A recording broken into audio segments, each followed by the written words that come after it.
नमस्कार। इज़राइल और गाज़ा की जो लड़ाई थी, वो अब उस क्षेत्र में और बढ़ते-बढ़ते तमाम इलाके में फैल रही है। लेबनान में सीधे तौर पे ये युद्ध है और अब ये युद्ध जो है वो हिज़्बुल्लाह और इज़राइल के बीच हो रहा है। लेकिन इसमें अब लेबनान की ज़मीन पर भी इज़राइली फ़ोर्सेस ज़मीनी हमले कर रही हैं और क्या इसमें ईरान भी शामिल हो जाएगा? तो इस पूरे क्षेत्र में जो युद्ध फैला है, उसमें और तेज़ी देखी जा रही है। तो ये युद्ध को रोकना सबके हित में है, लेकिन क्यों नहीं रुक रहा?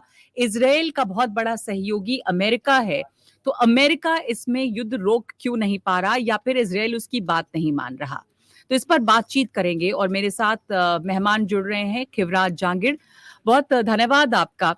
इस समय जो युद्ध की स्थिति है और लगातार फैल रही है, उस पर एक समझने की बात ये है कि अमेरिका का बहुत बड़ा सहयोगी है इज़राइल। कहा जाता है कि अगर अमेरिका चाहे तो ये युद्ध रुक जाए।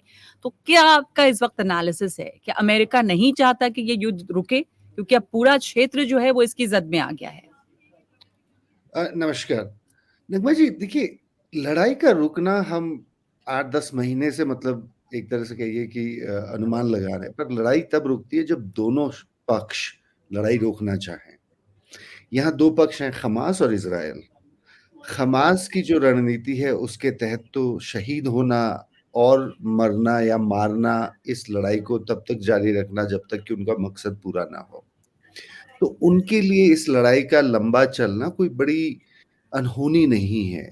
इसके लिए वो तैयार हैं, इसके लिए वो कुर्बानी देने को भी तैयार हैं और उनको ये लगता है कि उनकी ज़मीन, चाहे वो ऑक्यूपाइड टेरिटरी हो, चाहे वो पूरा फ़िलिस्तीन हो, हुँ। जिस तरह से भी वो अपनी धार्मिकता या एक एक विचार से उसको देखते हैं, उनके लिए वो ज़रूरी है। इज़राइल का एक पक्ष ये है कि इज़राइल ये चाहता है, खासकर नेतन्याहू उसमें एक फैक्टर है, पर नेतन्याहू खुद एक बहुत बड़ी समस्या नहीं है। नेतन्याहू उस समस्या का चेहरा ज़रूर है। नेतन्याहू खुद नहीं यकीन करते पीस और डायलॉग और कॉम्प्रोमाइज़ में। उन्होंने बहुत सारी किताबें लिखी हैं अंतर्राष्ट्रीय राजनीति और इज़राइल की विदेश नीति को लेकर। उन्होंने हमेशा अपना पक्ष मैकियावेलियन हार्डकोर रियल पॉलिटिक्स से देखा है। हुँ। तो उनका जो जी। सोच, वो offence is the best defence वाला है। हुँ, हुँ। माइट राइट वाला है कि भई हुँ। जिसके पास ताकत होगी उसी के साथ फिर दूसरे लोग समझौता करेंगे। अगर आप कमज़ोर हैं, तो आप कमज़ोर के साथ तो कोई समझौता नहीं करता। जी, तो जी। मेरे ख्याल से दोनों ही पक्ष नहीं चाहते, इसलिए दोनों अमेरिका। पक्ष नहीं चाहते, लेकिन इसमें जो मध्यस्थता बहुत सारे देशों ने की और पहले जब हमास के साथ ये युद्ध या वहीं पे गाज़ा तक सीमित थी, तब हम लोग अक्सर खिवराज जी ये चर्चा करते थे कि बहुत खतरा है कि पूरे इस हिस्से में, इस इलाके में ये युद्ध फैलेगा और अब वही हो रहा है। इसमें लेबनान पूरी सीधी तरह से अब शामिल है और आगे ईरान भी शामिल हो जाए, इसका खतरा बना हुआ है। तो जब नसरुल्लाह मारा जाता है और अब इज़राइल की फ़ोर्सेस ज़मीनी हमले करने के लिए लेबनान के अंदर में है, तो ये युद्ध और बढ़ रहा है। तब इज़राइल एक राज्य है, क्योंकि हमास और हिज़्बुल्लाह जो है उसे तो आतंकी संगठन घोषित किया गया है, पर एक देश के तौर पे क्या ये इज़राइल की ज़िम्मेदारी नहीं होती? क्योंकि बीच में अमेरिका ने कोशिश भी की थी, जब गाज़ा तक युद्ध सीमित था, कि यहाँ पे कुछ एक सीज़ फायर हो, लोगों तक ह्यूमैनिटेरियन ग्राउंड्स पे रिलीफ पहुँचे। पर ये देखा कि इज़राइल उसके लिए भी बहुत ज़्यादा तैयार नहीं हो रहा था और अमेरिका की बात नहीं माना उसने कई दफ़ा। तो क्या अमेरिका अभी लाचार है? बेंजामिन नेतन्याहू ना यूएन की सुनते हैं, ना अमेरिका की? हाँ, अमेरिका मेरे ख्याल से एक हद तक सीमित है। अमेरिका को कई बार हम लोग बेवजह ये मान के चलते हैं कि नहीं, अमेरिका चाहे तो युद्ध रुक सकता है। ऐसा होता नहीं है, क्योंकि इज़राइल अपने आप में एक बड़ी ज़िद्दी और स्वतंत्र चीज़ है। हुँ, हुँ। ऐसे कई दौर आए हैं जब इज़राइल ने खुले तौर पे अमेरिका की बात का या तो विरोध किया है या बिल्कुल उसकी परवाह नहीं करी है। पर आपका जो सवाल लेबनान को लेके है ना, वो बड़ा अहम है। ये चिंता तो वाजिब थी कि लड़ाई कितनी फैलेगी या कितनी लंबी चलेगी। पर देखिए नगमा जी, लेबनान के अंदर इज़राइल का जाना कोई बहुत अनहोनी होने वाली बात नहीं है। 1982 में पीएलओ और यासिर अराफात के रॉकेट और हमलों से निपटने के लिए इज़राइल ने सेना लेबनान के बैरूत तक भेजी थी। 1982 से लेके 2000 तक 18 साल इन्होंने लेबनान के दक्षिणी हिस्से में कंट्रोल और ऑक्यूपेशन करके रखा। पर हुँ, 2000 हुँ। में जब उन्होंने ज़मीन छोड़ी, तो तब इनको लगा कि अब कम से कम लेबनान और हिज़्बुल्लाह के पास कोई वजह नहीं होगी इज़राइल से बिला वजह लड़ाई जारी रखने के। जी। पर हिजबुल्लाह चूंकि ईरान की शय पे एक एक एक एक ये फसादी मकसद में शामिल है, तो उनके लिए इजराइल से लड़ना एक तरह से हर शर्त पे तय था। वरना हम्म। लेबनान की जमीन पे इजराइल का कोई कंट्रोल या ऑक्यूपेशन नहीं है साल 2000 से लेके। तो इन 24 सालों में इजराइल बिल्कुल बाहर रहा है। और यूनाइटेड नेशंस ने एक सीजफायर किया था 1701 करके, जिसको अब लेबनान के विदेश मंत्री कहते हैं कि लेबनान की खुद सेना ये तय करेगी कि वो हिजबुल्लाह के लड़ाकों को 20 किलोमीटर तक इजराइल की सीमा से दूर रखेंगे, उसे जी। डीमिलिटराइज्ड नो मैन्स लैंड बनाएंगे। हम्म। पर इजराइल अब इस मौके को भुनाने के चक्कर में है। इजराइल को ये लगता है कि इस समय जब नसरल्लाह मारा गया है और जब हिजबुल्लाह पूरी तरह से एक तरह से बैक फुट पे है, तो क्यों ना दक्षिणी लेबनान में जो भी हिजबुल्लाह की सुरंगें हैं, जो भी हिजबुल्लाह की मतलब मिलिट्री प्रेजेंस है, आर्म्ड हम्म। ग्रुप की प्रेजेंस है, उसको क्यों ना खत्म किया जाए। हम्म। ये एक स्ट्रेटेजिक टाइम बाउंड डिसीजन है, जिसका जी। जी। अमेरिका और ब्रिटेन और फ्रांस भी विरोध करते हैं।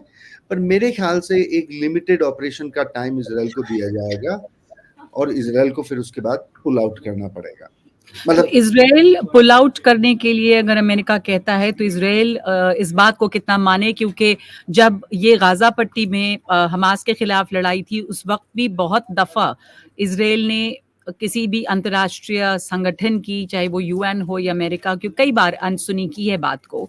तो ये एक लिमिटेड टाइम पीरियड के लिए ही रहेगा, या अब ये भी हो सकता है कि इजराइल लेबनान में दाखिल हो गया है, अब वो वहां से निकलेंगे किस सूरत में? या तो जंग खत्म हो या वो जीते, क्योंकि उनके लिए निकलना क्या मुश्किल नहीं हो जाएगा। जैसे अमेरिका जब अफगानिस्तान में गया तो एक तरह से तो हार के निकला इतने सालों के बाद भी, तो एग्जिट जो है वो और भी मुश्किल नहीं होगी। कैसे वो बाहर आ जाएंगे? क्या उनका मकसद क्या है अभी फिलहाल?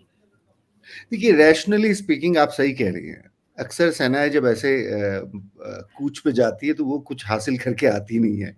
और इजराइल ने भी जब 1982 में लेबनान में सेना भेजी थी, तो 18 साल तक इन्होंने कब्जा करके रखा और 2000 में ये निकल के आए। तो ये निर्णय तो इजराइल के लिए बहुत ही पेचीदा होगा और आयन मुमकिन है कि इजराइल इस जगह को छोड़ने में 10 साल ले ले। 10 साल बाद वो एक नाकाम सी लड़ाई के बाद इसको खत्म करें। देखिए, जी। बुनियादी जो सवाल लेबनान में होगा वो वही होगा जो हम गाजा में पूछ रहे थे। हम्म। मिलिट्री के जरिए हिजबुल्लाह को क्या खत्म किया जा सकता है?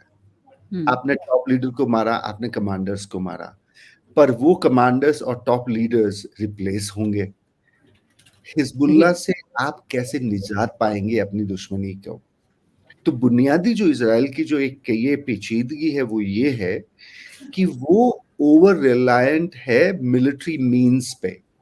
लड़ने और बारूद और हमले से वो अपनी देश की सुरक्षा को कायम करना हम्म। चाहते हैं। हम्म। ऐसा बहुत देश कम कर पाए हैं। आपको कभी न कभी शांति और समझौते और बातचीत का सहारा लेना पड़ता है। उसके तो बिना वो जी, जी, वो रोज वक्त कब लड़े। आएगा इसराइल के लिए? क्योंकि अब लड़ाई जो है वो लेबनान पहुंची है और इसमें आम लोगों की जान माल का भी नुकसान हो रहा है। एक इसमें बात ये भी है कि जो देश मध्यस्थता कर रहे थे अब वहां से भी इस पे बहुत ज्यादा कुछ स्टेटमेंट नहीं आ रहे। अमेरिका ने कहा नसरल्लाह के मारे जाने पर कि उनका बदला पूरा हुआ, क्योंकि उसने अमेरिकी नागरिकों को, इजरायली नागरिकों को अ, मारने में उसका हाथ रहा है पहले। अब जो ताकतवर देश हैं जैसे सऊदी अरब है, इस इलाके में वेस्ट एशिया में, या दूसरे जो मुल्क हैं, उन्होंने भी एक तरह से चुप्पी साधी और जो मध्यस्थता चलती थी जिसमें जॉर्डन, इजिप्ट जैसे देश थे, वहां से भी कुछ बयान आते हैं। तो अब उम्मीद जो है वो कहाँ से आती है इस युद्ध के को खत्म करने में? हमास की बजाय हिजबुल्लाह के समर्थक बहुत कम हैं मिडिल ईस्ट में और यूरोप में और अमेरिका में। इजिप्ट, जॉर्डन, सीरिया, कुछ हिस्से इराक के, सऊदी जी। अरेबिया और ये पूरा गल्फ का जो रीजन है, ये हिजबुल्लाह को टेररिस्ट ऑर्गेनाइजेशन मानते हैं। हम्म। इन सारे देशों में ये ऑर्गेनाइजेशन अमूमन बैन्ड है। इन्होंने तो इनका एक तो सुख ये है कि चलिए हिजबुल्लाह को कोई खत्म कर रहा है।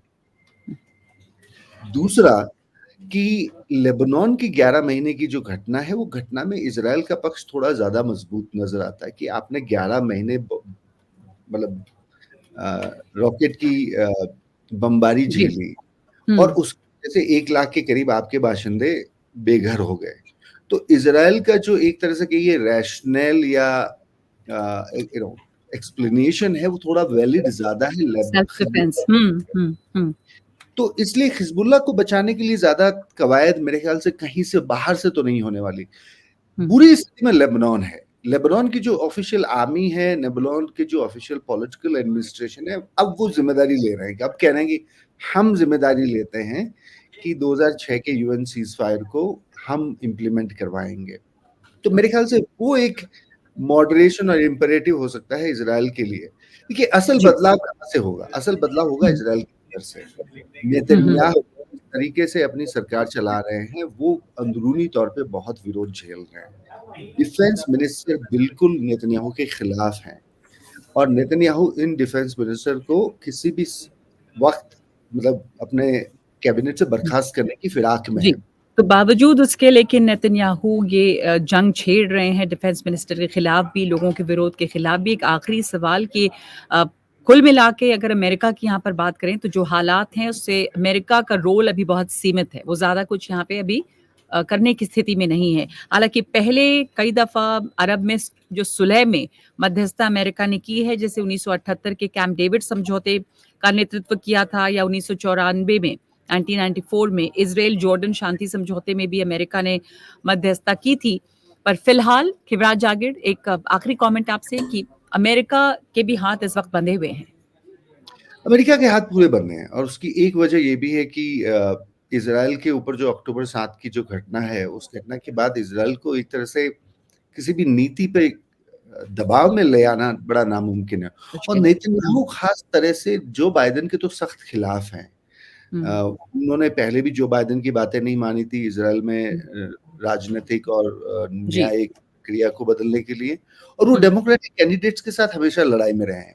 तो अब अगर कमला हैरिस भी चुन के आती हैं तो यही पॉलिसी आगे बढ़ेगी और कमला इसका हैरिस आती मतलब है तो उनकी लड़ाई बड़ी इंटरेस्टिंग होगी क्योंकि कमला हैरिस जानती है कि नेतन्याहू को मतलब कैसे काबू किया जाए हुँ, और नेतन्याहू चाहते हैं कि ट्रंप जीत जाएँ। अच्छा। जी, जी। चलिए, बहुत शुक्रिया आपका हमारे साथ जुड़ने के लिए खिवराज जागिर। शुक्रिया। Thank you.